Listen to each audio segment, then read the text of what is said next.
তৃণমূল পর্যায়ে যারা আছে, যে সকল মানুষরা ক্ষমতার লোভে এই যে দলগুলোর সাথে যুক্ত হচ্ছে, তাদেরকে ফিনান্সিয়ালি যাতে সলভেন্ট করা যায়, তাদেরকে যাতে হচ্ছে টেম্পো স্ট্যান্ড দখল করে না খেতে হয়, সেই জন্য আপনার বিকল্প রাস্তা দেখাই দেন না। আমরা তো এটা চাই।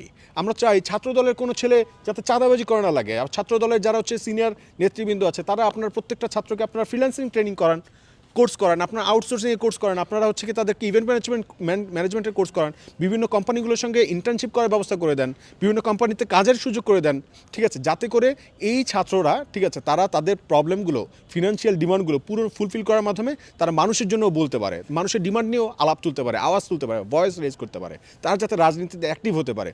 যদি হচ্ছে তার এই ডিমান্ডটা পূরণ হয়ে যায়, তার তো আর কোনোভাবে স্ট্যান্ড দখল করার দরকার পড়ে না।